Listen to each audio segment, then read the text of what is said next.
While we're in a patient's chart, let's talk about the next change, which is to managing the chart folders.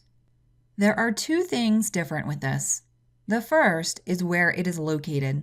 Previously, the Manage Folders option was located in the chart header area above a note. We have since moved this option to a more appropriate location under the System Tables menu.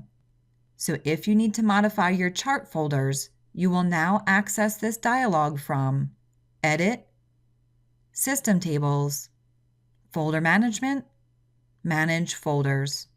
From here, you will see the same options as before. The option to select how many folders are visible, as well as the option to name them and to assign a color. So no changes within this dialog, just to where it is located. The second change to folder management is the new option to set default folders for labs, notes, and scan documents. So let's go back to that System Tables menu, Edit, System Tables, Folder Management, Default Folders.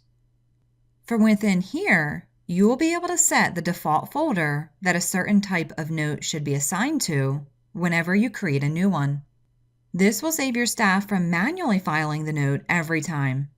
So to set a default folder, start by clicking the Source Content dropdown and then selecting either Labs, Notes, or Scans.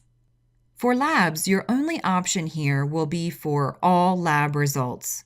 So make sure it is highlighted and then click the dropdown under Destination Folder to select from the list of folders that you created in Manage Folders, which we were in earlier. In my database, I have a Labs folder, so I will select that. Then I will click the double arrows in the middle to move all lab results to this folder. Then click Save. Now all lab results that are imported into Clinical will automatically be assigned to the Labs folder, and my staff won't have to manually do so.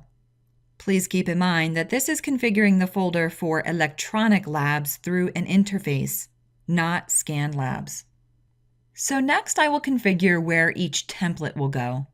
I'll start by clicking the dropdown for Source Content and then selecting Notes. The list of templates you see here is a combination of any templates that are currently available on any user's note list. This will ensure that you are only spending time configuring the default folder for actively used templates. So again, just like with Labs, you'll select the destination folder from the dropdown to the right. Let's say we plan to set up the Progress Notes folder. Then select the applicable templates that you would like to default to this folder from the left. Let's go with maybe General E&M, Influenza Vaccine Visit, and my MU Lite notes. Remember, to select multiple items at a time, hold down the Control key on the keyboard while clicking on the items. Then click the double arrow to move them, and click Save to commit to your changes. You could then repeat those steps for the next folder. So maybe we want to file the phone message and prescription refill templates to the miscellaneous folder. I'll first select the miscellaneous folder, then I'll highlight those two templates, and click the double arrows, and save. Lastly, we have scans. When you select scans, the list you see below is the list of scan headings that you created through the Scan Management dialog. And from here, you can go through the same process that we just went through to select the default folder for each one of these. Once you are done configuring the default folders, click Close. So to recap, we moved the Manage Folders option from the chart header to the System Tables menu. And we also added the option to auto-assign notes, whether they are chart notes, scans, or labs, to a default folder, saving your staff from having to manually do it each time.